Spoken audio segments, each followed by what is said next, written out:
In the early 1960s, Yale psychologist Stanley Milgram wanted to understand something that had haunted him since childhood: how ordinary Germans had participated in the Holocaust. He built an experiment to test it, and the results became some of the most disturbing findings in the history of psychology. Volunteers were told to deliver electric shocks to a stranger in another room every time the stranger got a memory question wrong, with the voltage climbing higher after every mistake. The stranger, an actor, wasn't actually being shocked at all, but the volunteers didn't know that. They heard him scream, they heard him beg to stop, and then eventually they heard him go completely silent, and the man in the lab coat standing beside them simply said, "Please continue." 65% continued all the way to the maximum 450-volt setting, believing they were delivering what could have been a lethal shock, delivered to a man who had done absolutely nothing wrong, on nothing more than the calm instruction of a stranger in a white coat. That's the disturbing half of this story, but it turns out to be only half, because for much of human history, before kings, before governments, before anyone in a uniform could tell you what to do, humans may not have naturally submitted to authority at all. There's real evidence we actively, collectively resisted it. Understanding why we obey the powerful today means first understanding how that resistance broke down and what had to be built piece by piece to replace it. Milgram's obedience experiment remains one of the most famous and most ethically controversial studies in the history of psychology. In Milgram's baseline experiment, every participant continued to at least 300 volts, well past the point where the learner was audibly screaming in pain. Milgram called this an agentic state, the idea that people can begin to see themselves as instruments carrying out an authority figure's wishes rather than as fully autonomous agents responsible for the consequences. Later researchers have pushed back on the simple blind obedience reading. Stephen Reicher, Alexander Haslam, and Joanne Smith have argued that many participants weren't mindlessly following orders at all, but actively identifying with the scientific project the experimenter represented, believing they were contributing to legitimate, valuable research. The numbers moved dramatically depending on the setup. When the experiment was relocated from Yale's campus to a nondescript office building, obedience dropped to around 48%. When the experimenter was replaced by an ordinary person in street clothes instead of a lab coat, it fell to 20%. When another actor in the room openly refused to continue, obedience collapsed to just 10%. Authority isn't a switch flipped by a person's presence alone. It depends heavily on how legitimate that authority looks and how alone you feel in questioning it. If that were the whole story, it would suggest humans are simply built to submit to whoever seems to be in charge. That's where the story gets genuinely surprising, because a substantial body of anthropological research suggests it isn't that simple. Anthropologist Christopher Boehm spent decades studying wild chimpanzees alongside Jane Goodall and dozens of human hunter-gatherer societies, trying to answer a specific question. Are humans naturally hierarchical, the way our closest primate relatives clearly are, or naturally egalitarian? His findings, published in Hierarchy in the Forest, overturned the simple assumption. Great apes, including chimpanzees, gorillas, and bonobos, show strong forms of dominance and status relationships, although their social structures differ. But across roughly 50 hunter-gatherer and small-scale tribal societies he surveyed, Boehm found something close to the opposite pattern. These groups weren't leaderless by accident. They were actively anti-hierarchical and worked hard to stay that way, using ridicule, ostracism, collective pressure, and, in extreme cases, lethal sanctions against anyone who tried to dominate the group. It's worth noting that Boehm's theory is influential, but controversial. Small-scale societies are not all identical, and modern hunter-gatherers cannot give us a perfect window into every prehistoric human society. The evidence suggests a strong pattern, not a universal rule. If humans spent so much effort resisting authority, how did power ever manage to take root in the first place? Whatever its precise origins, the mechanism Boehm describes depended on one specific practical advantage that small mobile groups had, and large settled ones generally didn't: the ability to walk away. If a would-be dominant individual couldn't be controlled through ridicule or ostracism, a hunting band could simply split apart, or the offender could be driven out entirely, a real threat in a world where survival depended on group cooperation. Agriculture removed that option almost by accident. Once a family had spent years clearing land, planting fields, and storing grain for winter, walking away from all of it carried a cost that walking away from a temporary camp never had. Houses became fixed, crops became fixed, family networks became embedded in specific places rather than moving with the group. And as populations grew larger and denser, the old tools of social control gossip, ridicule, communal shaming simply became harder to coordinate because not everyone knew everyone else the way they had in a band of 30. This is best understood as one proposed mechanism within anthropological scholarship, not a universal law that played out identically everywhere agriculture appeared. Once people were rooted to the land, power began to concentrate, but that created a massive practical hurdle. Even once hierarchy reappeared, a single ruler still faced an obvious physical problem. How does one person's command actually reach thousands or millions of strangers scattered across a territory he'll never personally visit? The answer, in many well-documented ancient states, was similar in principle, even when the details varied. Kings didn't rule alone. They ruled through layers of people who carried authority downward on their behalf. In ancient Egypt, the pharaoh sat at the top of a surprisingly sophisticated bureaucracy. Below him stood the vizier, effectively a prime minister who supervised taxation, the judiciary, state granaries, and construction projects. And beneath the vizier ran a chain of nomarchs governing individual provinces, supported by scribes who recorded harvests, trade, and tax obligations on papyrus. An 18th dynasty text, known as the Installation of the Vizier, even describes his literal daily routine, opening the treasury and granary seals each morning, reviewing reports on flood levels and tax collection, sending directives to provincial governors. The pharaoh provided the ideology. The bureaucracy made it real. Mesopotamian city-states and early Chinese dynasties developed comparable systems: priests, tax collectors, local judges, and administrators who translated a ruler's will into daily enforcement, even though the specific structures differed considerably between civilizations. And it would be a mistake to assume one single template applied everywhere. What's consistent is the underlying principle. Political power was never just about one man's charisma or claim to divinity. It depended on an entire apparatus of ordinary people willing to collect the taxes, keep the records, and enforce the rulings day after day, whether or not the king himself was anywhere nearby. A functioning state apparatus solved the problem of daily enforcement, but it immediately exposed a far more dangerous vulnerability. If kingship depended on convincing people a ruler's authority was legitimate, what happened the moment that ruler died? Across many, though not all, ancient and medieval societies, the answer that emerged was heredity. Authority passed to a son, a daughter, or another designated relative, rather than being fought over from scratch every generation. It's worth being direct about why this happened, because the logic is almost mechanical. Succession disputes are dangerous. A kingdom with no clear rule for who rules next invites civil war, rival claimants, and the kind of instability that makes it easier for enemies, foreign or domestic, to move in. Hereditary succession, whatever its problems, offered a comparatively predictable answer to the question of who's next, reducing, though never eliminating, that specific source of chaos. Royal marriages became political tools precisely because of this, cementing alliances between dynasties and, at least in theory, making designated heirs harder to challenge. It's important not to flatten this into one universal system. Hereditary monarchy, where the throne passes by bloodline, existed alongside elective monarchy, where a ruler was chosen by nobles or assemblies from among eligible candidates, as well as straightforward usurpation, where a new ruler simply seized power and then worked to establish a new hereditary line of his own. None of these appeared everywhere at the same time, and all of them still faced the same basic vulnerability. A hereditary heir who never personally earned anyone's loyalty still had to be obeyed by people who had no say in choosing him, which is exactly the kind of arrangement Boehm's small-scale societies had spent so long actively preventing.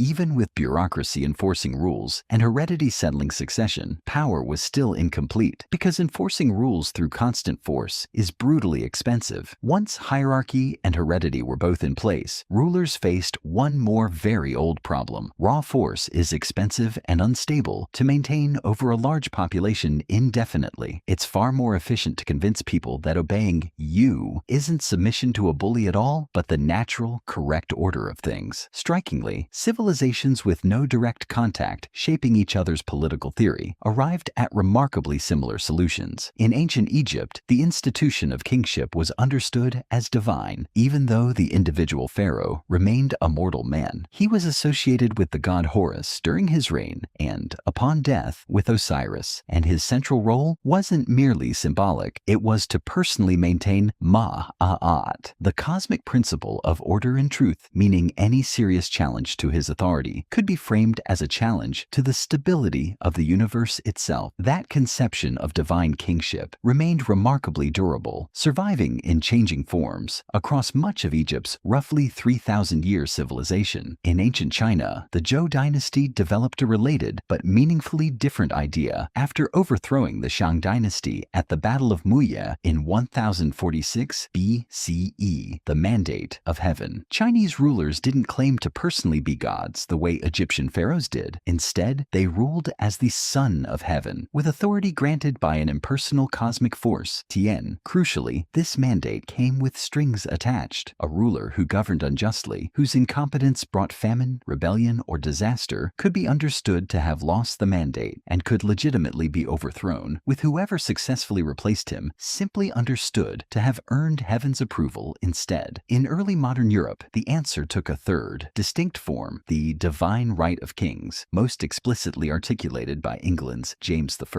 who told Parliament that the state of monarchy is the supremest thing upon earth, for kings are not only God's lieutenants upon earth and sit upon God's throne, but even by God himself are called gods. Unlike the Chinese model, this version was generally framed as unconditional. A king's authority came from God, regardless of how well or poorly he actually governed, making rebellion against even a cruel or incompetent monarch a form of sacrilege rather than a legitimate political option. It's also worth noting, this wasn't one single doctrine every European monarchy adopted identically. Political theory and practice varied considerably across different courts, kingdoms, and centuries. Three different solutions to the same underlying problem: tie a ruler's authority to something beyond ordinary human ambition, whether that meant literal godhood, a revocable cosmic mandate, or an unconditional divine appointment. So the ruler was divine, hereditary, and backed by bureaucracy, but none of that mattered if ordinary people couldn't recognize that authority on sight. Across very different civilizations, the solution was strikingly similar: make power visible. In China, the physical gesture of submission was formalized into the kowtow, kneeling and touching the forehead to the ground, documented as far back as the Qin dynasty. By the Qing dynasty, the most solemn version required 3 full kneelings, each followed by 3 prostrations, 9 head touches to the floor in total, performed not only by subjects before the emperor, but by commoners before local magistrates, and, controversially, by foreign envoys expected to acknowledge the emperor as the literal son of heaven. When the British envoy Lord Macartney refused to fully kowtow in 1793, offering only to kneel on one knee as he would before his own king, it wasn't treated as a minor breach of etiquette. It was read as a direct refusal to accept China's entire cosmological hierarchy. The disagreement became a famous symbol of the enormous diplomatic and cultural gap between the two sides. In ancient Egypt, the crook and flail carried by the pharaoh, the tall double crown uniting Upper and Lower Egypt, and the monumental scale of temples and pyramids performed a similar function without a word being spoken. Wealth and permanence made visibly, physically undeniable. European monarchies relied on their own version of the same logic: crowns, thrones, coronation rituals involving holy oil, and royal processions designed to be witnessed by as many ordinary people as possible. None of this was decoration for its own sake. Symbols compress an argument, hierarchy, legitimacy, wealth, divine approval, continuity with the past, into something a single glance can communicate to someone who will never read a legal treatise defending the king's right to rule. All these grand rituals built an aura of power, but they still leave open the most practical, everyday question. A king, no matter how divine, cannot personally watch every farmer, merchant, and soldier in his territory at all times. So why did people so often keep obeying anyway? The honest answer separates two different things that get blurred together: fear of punishment and internalized legitimacy. Fear works when someone is watching, or might be, but a functioning political system can't run on surveillance alone. It depends on people obeying rules, paying taxes, and following customs, largely because they've come to genuinely believe the system is legitimate, reinforced through law, religious teaching, social expectation, and simple habit, not because a soldier happens to be standing nearby at that exact moment. This is where Milgram's laboratory becomes genuinely useful again, conceptually, rather than as a direct historical stand-in. His experiment wasn't a simulation of ancient kingship. The two are very different situations, with different stakes, timescales, and social structures, but it isolated something relevant. Obedience is far more fragile than it looks from the outside, and it depends heavily heavily on whether authority feels legitimate in the moment and whether anyone else is visibly willing to question it. Ancient authority worked the same way at a larger scale. It needed people to believe, most of the time without a soldier standing directly behind them, that the system deserved their compliance. That dependence on belief cuts both ways. If legitimacy is what makes obedience durable without constant force, then losing that belief is exactly what makes political authority collapse, sometimes quite suddenly. The Chinese Mandate of Heaven offers one of history's clearest, most direct examples of this mechanism in action. By 184 CE, the Han Dynasty was facing entrenched corruption among court officials, crushing taxation, and a series of floods and famines along the Yellow River that displaced enormous numbers of farmers. A Taoist movement, led by Zhang Jue, interpreted this combination of disasters as unmistakable evidence the Han had lost heaven's favor and rallied hundreds of thousands of followers under the slogan, "The azure heaven is dead, the yellow heaven shall rise." The main uprising was largely suppressed within a year, but Yellow Turban factions and related rebellions continued for years afterward, further weakening Han authority and empowering regional warlords who had raised their own armies to fight it, setting in motion the fragmentation that would eventually end the dynasty entirely. It's worth being precise here. This doesn't mean every natural disaster in Chinese history was automatically read as proof a ruler had lost legitimacy. Plenty of famines and floods happened without triggering rebellion, but when combined with existing corruption, economic strain, and a charismatic figure offering an alternative explanation, the belief that heaven had withdrawn its support became a genuinely powerful, mobilizing idea. The same underlying pattern shows up in different forms across other collapsing political systems. Military defeat, succession disputes, and economic crisis regularly show up alongside rebellion, not because force runs out first, but because belief runs out first, and force alone was never enough to hold the system together on its own. It would be a mistake to treat any of this as ancient history with no bearing on the present. Most people alive today don't kneel before a monarch claiming divine authority, yet we navigate these exact same dynamics every day. You've never met the judge whose ruling could change your life, or voted for most of the officials who enforce the laws you follow every single morning. You obey anyway, not mainly out of fear, but through some mix of habit, incentive, and the quiet background belief that the system, however imperfectly, still deserves your compliance. The sources of legitimacy have changed considerably. Modern authority typically rests on constitutions, elections, courts, and bureaucratic institutions rather than claims of godhood or cosmic mandate. It would be inaccurate to simply equate a modern democracy with an ancient monarchy. They operate on genuinely different legal and moral foundations. But the underlying structural problem hasn't gone anywhere. How do you get large numbers of strangers who will never personally verify a leader's right to lead to treat that authority as legitimate rather than as raw, arbitrary force? Modern institutions solve this differently than pharaohs and emperors did. They don't solve a different problem. Which brings the story back to that lab at Yale and the 65% who kept pressing the shock button. Milgram's participants weren't simply a species stripped of any capacity to resist domination.